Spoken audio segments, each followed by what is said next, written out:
Andrew Tate on simping for girls.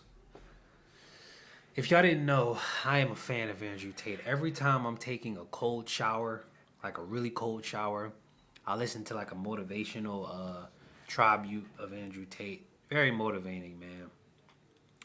And to think people say he's bad for the youth. As if you did anything for the youth, you clown. As a man is absolutely or not really one of the best human experiences. It doesn't matter how many girls you've had or how long you've been around, every once in a while you'll meet one, you'll like her more than the rest. And being in love with her is a fun thing.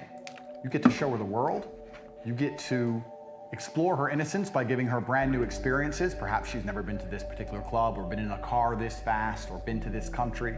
You can take her places, you can teach her things. You can be her guider and protector, and you can benefit from her femininity in return. Yes. Being in love is absolutely not really a beautiful thing. When you're a boss, a real G isn't stingy with women, and he's certainly not negative towards women. He's absolutely the opposite. Sure, yeah, come, I'll pick up in the Lambo, let's go to the best restaurant, let's stay in the best hotel, let's jump on the jet, let's go to the Maldives. You give them a life-changing experience. You're a consummate gentleman across all realms. The difference between a real G and a simp is once she no longer adheres to your creeds, once she no longer is benefiting your life in real time, once she shows disrespect for your generosity, instead of continuing to give to her, and instead of continuing to chase her, and continuing to allow her to benefit from who you are as a man, without complimenting you for who you are as a man, you stop talking to her. That's the difference between a G and a simp. A lot of people say, oh bro, look, he bought her a bunch of champagne, he's a simp. No, absolutely not. If he meets a beautiful woman and she makes his life better, and he takes care of her absolutely, and she genuinely protects his spirit and prays for him and loves him with all of her heart, there is nothing simpy in any regard by giving her the best possible version of life. But if she decides to disrespect you, well then it's a different thing, right? A simp will continue to give, a real G won't. So the difference between a real boss and a simp, while the relationship's good, is very, very little. I live a fantastic life. It would be very, very hard for me to be with a woman without giving her things. Like if I decide to go somewhere and bring her with me, she's gonna be on a jet. Facts. There's gonna be champagne on the jet. She's gonna stay in a nice hotel. We're gonna be driving a Rolls Royce. Like how could I get a girlfriend and then me fly private, then me fly her economy, and me stay in a 5-star and then put her in a cheap hotel, and then me eat sirloin steak and then me give her McDonald's? That's just more work than it's worth. She's gonna be next to me and my life is fantastic, so she will have a fantastic life. The difference between me and a simp is, as soon as I were to say, listen, my dear, I don't trust those friends of yours. I don't like how they're acting. I think that you can do better. I think you should stop talking to them. If she says no, those friends and their relationships are more important to me than my relationship with you, I would say that's fine. And the gravy train would end. That's the difference between a real G and a simp. But being in love in and of itself is a beautiful thing. And I think a lot of men misunderstand and have this idea that if you treat women well and you give them good things, you're somehow a simp. That's absolutely not really not the case. It's all down to whether you have a mutual shared worldview and if she's genuinely benefiting your life. The way a woman benefits a real man's life, and when I say a real man, I mean a man who has his life completely in order. Yes. Please understand me. I've done all of these amazing... I'll be honest, like, when I used to talk to women, I used to approach women, I didn't have my life in order. I still don't have my life in order. So whenever it came down to communicating and setting things up, it was difficult.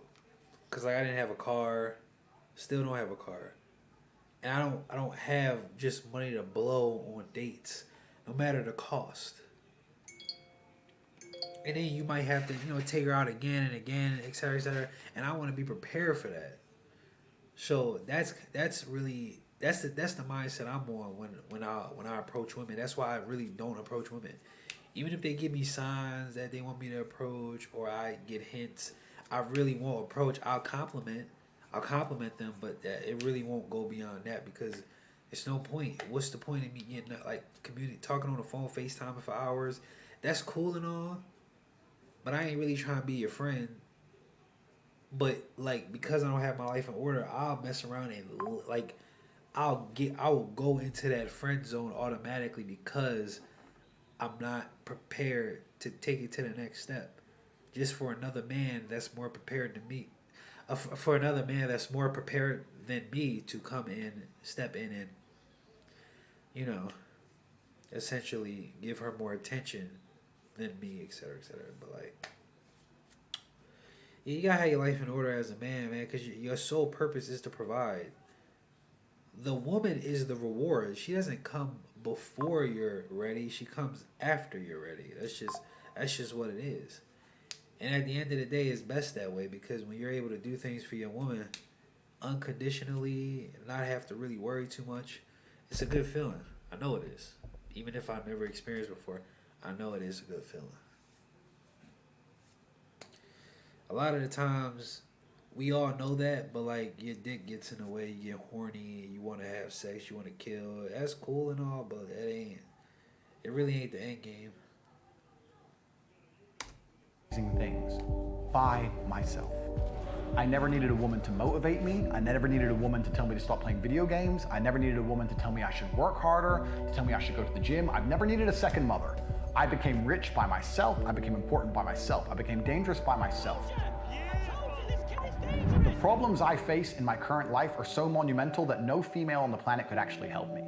When I'm going through the things I'm going through, when my enemies are trying to kill me, when the entire matrix attacks me in real time with false paradigms, I wouldn't like a woman who was competent enough to help me. Why would I want to go to my girlfriend and say, hey, the matrix is attacking me, or hey, the mafia is trying to kill me?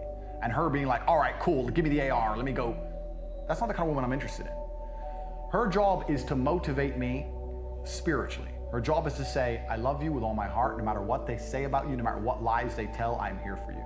It is her job to be happy, regardless of all the stress. I deal with the stress. I deal with the problems. I'm allowed to be negative or miserable or angry. It's her job to be an endless source of sunshine in my life.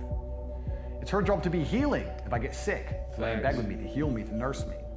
That is a female's job and a female's imperative, and in return, I reward her with the best possible experience that finances and a masculine man of genuine competence can provide. And that does not make me a simp in any regard. So the true difference between a simp and a G is just basically down to your own standards, your own moral code. And it doesn't mean be a horrible person. You can't be out here trying to force other people what to do, but you can enforce your own boundaries. You can say, this is the kind of relationship I expect. These are the kind of boundaries I have as an individual. If you decide to break them, I'm not going to reward you for doing that. If you truly want to enjoy top-tier relationships with top-tier people, whether it's men, women, etc., there has to be a degree of value exchange. It has to be mutual. As a man, being a protector and a provider is an amazing thing, and to think that you're going to go out here and find a beautiful woman without protecting or providing for her, and she's truly going to love you and care for you is absolutely not incorrect. That is your job, and you have to do it to be respected as a man. It's just making sure she does her job back. And women are the most powerful force on the planet. Yeah. You can ask billionaires whether they're having a good day or a bad day, and a lot of that will come down to not just the business, but a lot will come down to their relationship with their woman at the time, whether they've argued with their wife or not. They have massive impact on a man's life. And making sure you're around quality women who genuinely support you, genuinely love you, and genuinely care for you is extremely important. I think I've spoken about this before. I said it's a man's job to financially and physically protect a woman, but it is a woman's job to spiritually protect her man. And no matter how difficult life gets, if you have a woman who's by your side and you know truly loves you and truly wants the best for you, it gives you a source of power which you can't get from anywhere else in the universe. You need to have brothers. You need to have men who can go to war with you. You need to have men who are prepared to fight to the death with you.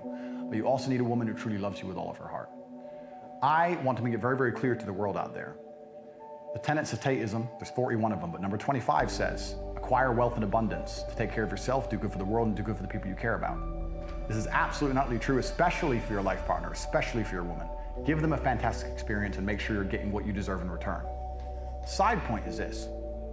If you treat a woman really good, it makes it very hard for them to get over you. Imagine you're rolling with the big G, you're with Tate. You're in the best restaurants, you're on private jets, you've been all over the world, you're in McLarens, you're in Bugattis, you're in Lambos. We break up for whatever reason. You decide that going to the club with your friends is more important than making me happy and we break up. You get with a guy after me. You're on Wizz Air, you're in an Uber. He loves you. And he has a bit of money. He's a high-level corporate exec. He makes like 150 grand a year, 200 grand a year, 300 grand a year, 400 grand a year, whatever, less than I make a month. Point is, you're still flying on peasant planes. You're still taking Ubers. You haven't got security details. you understand? And no matter Okay, I understand what he's saying, but basically what he's trying to say is, you know, if you got your life in order, you got to be super ridiculously rich in order to acquire what he's talking about. But as far as like a good woman, but if you're treating your woman really, really, really good, and she leaves you, in my opinion, I think if she leaves you, and let's say she get with somebody richer than you, I feel like she's still gonna remember how good you treated her, especially if especially if she was in the wrong. She will remember it. She might never tell you. You might never know if she remembers you. You just have to believe that she will remember. Like you being a good person, people that stuff sticks.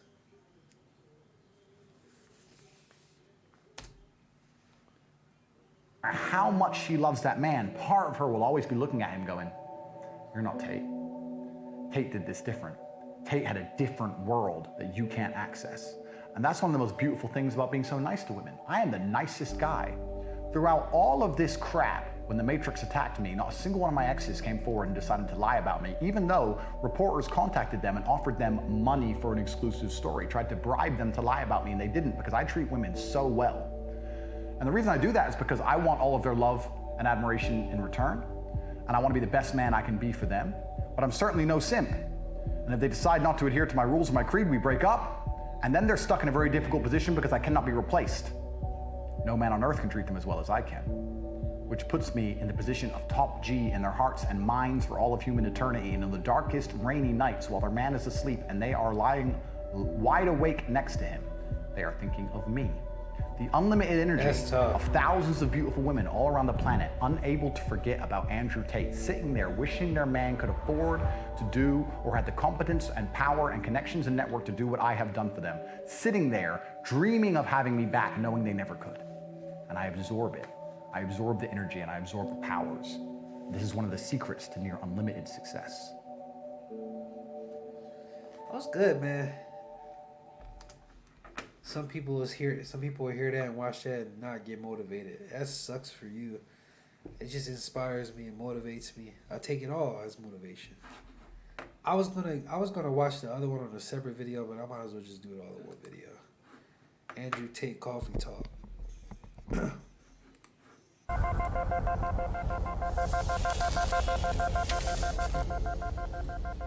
I have a still water as well? Thank you very much. Tristan, do you really need 4 double espressos? It's the only way to wake up in the evening. When you're tired of life, and you don't sleep, what you do is you get them, and then you add ice, so you can drink them fast. So it's like a caffeine injection that hits you in one big hit.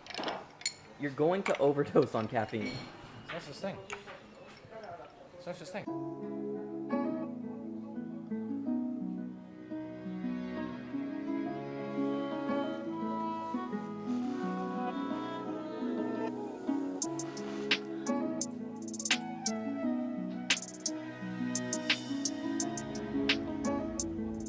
It's crazy, man. These dudes just came out of nowhere. You're actually gonna drink all 4 of these.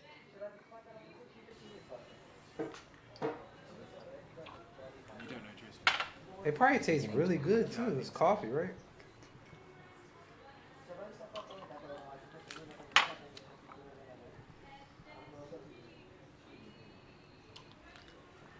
He might just do it.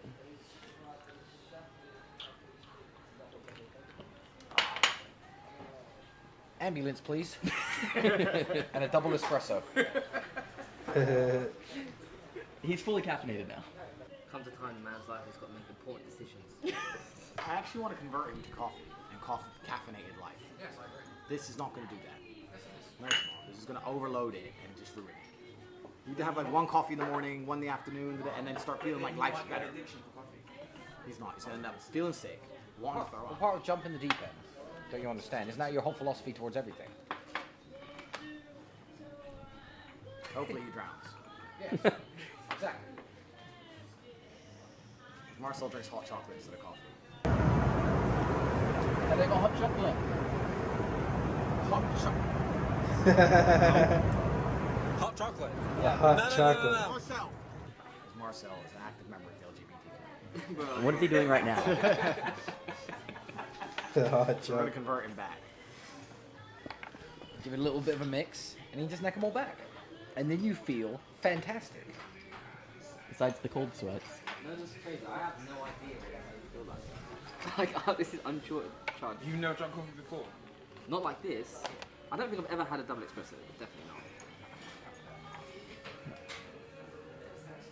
You're not Candyland anymore, hot chocolate boy.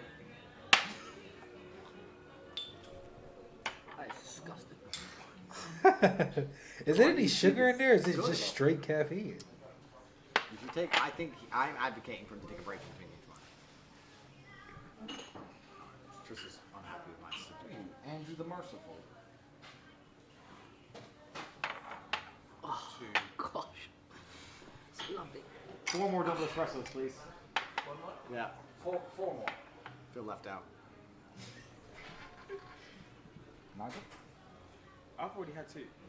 I've had 2 as well. One here, one out there. So you're going to do 4 straight after the 2 that you've already had? If the camera didn't see it, they didn't happen. This one's hard to get down. That's what she said!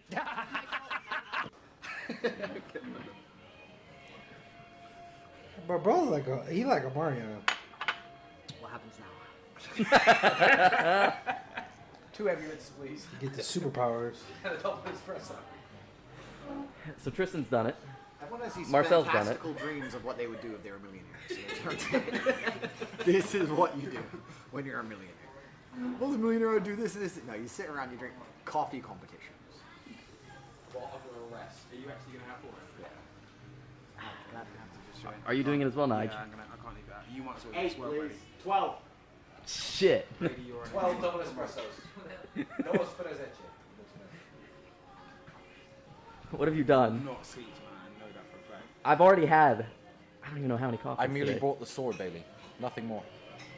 12 seconds later. I ain't blurred out her face. My money's strong. My Johnson's long.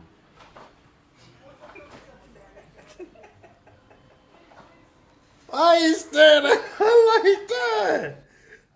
Wait, who was he staring? Was he staring at the girl? That's game. Look at him. He's staring at the girl. He gotta be staring at her.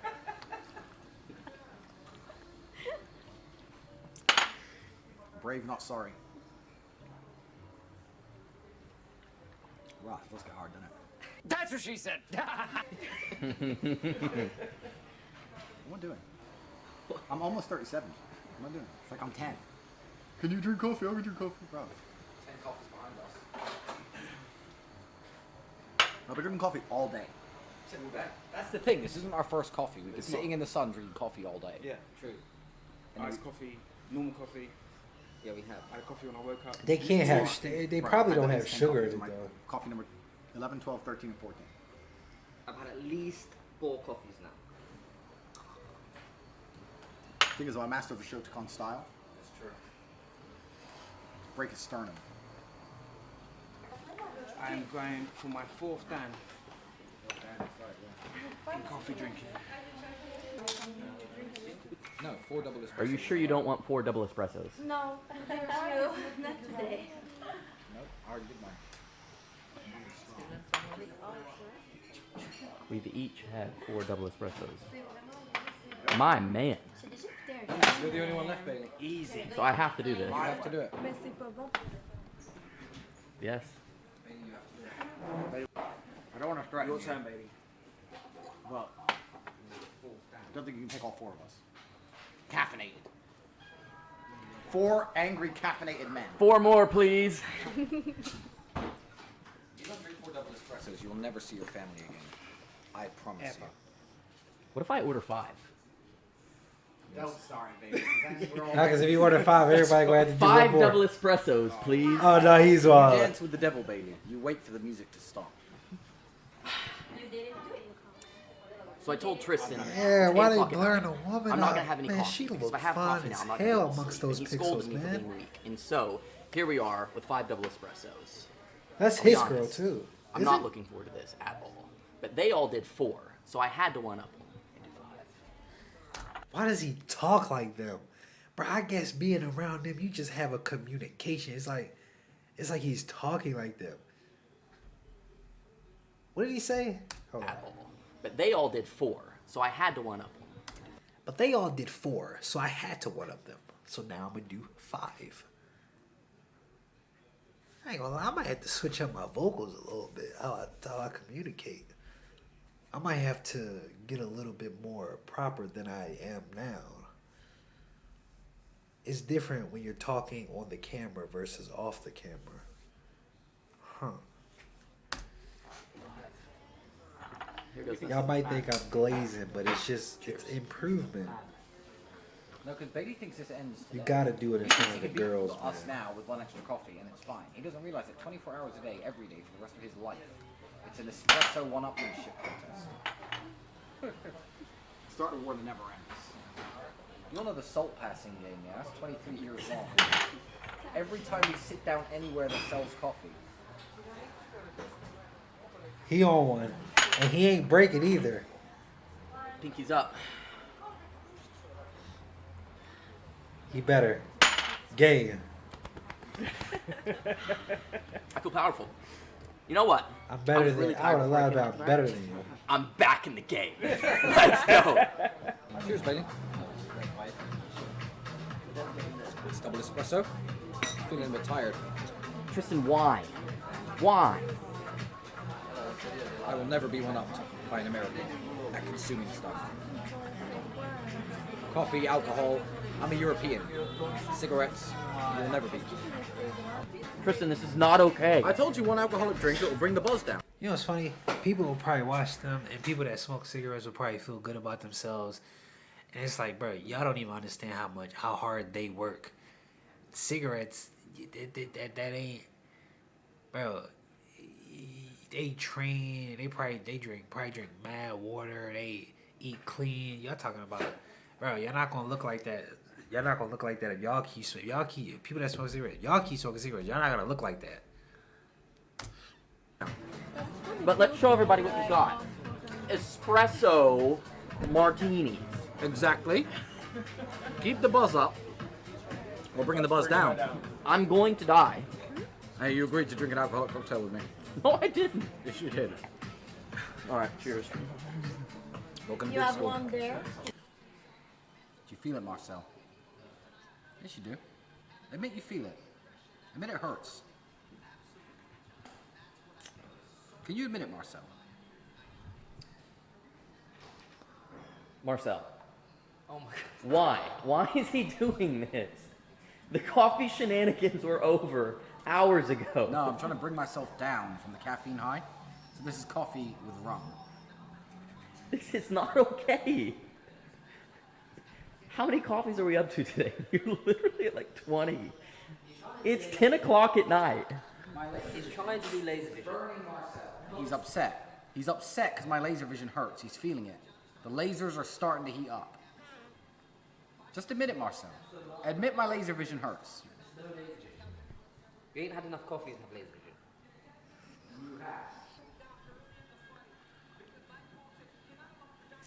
In no world is that actually pleasant.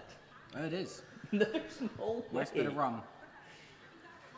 It's hard out here in the streets. Don't encourage this behavior. No, but when you're out on the streets, sometimes you're just fighting to survive. Let me explain something to you, right? You do enemies, yeah? Right. And you're ahead on points, yeah? Sometimes when people challenge you, you have to crush their spirit so they never do it again.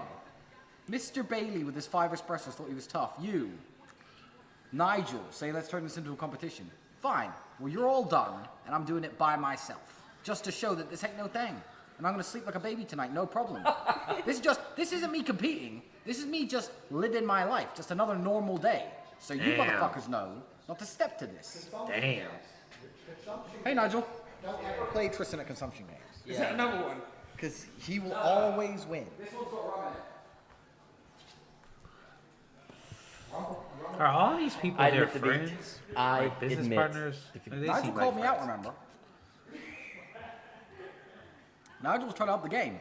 So I up my own game. This is me having a relaxing cup of coffee You win. on a Saturday night. You win. I wonder if Tristan Good went man. bald would look exactly like Andrew.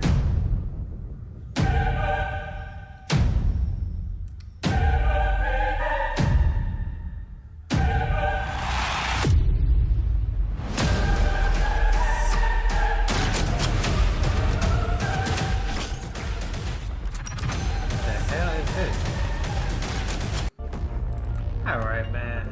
Shout out to Andrew Tate, man. Been a fan ever since he first came in the game, and I've learned a lot from him.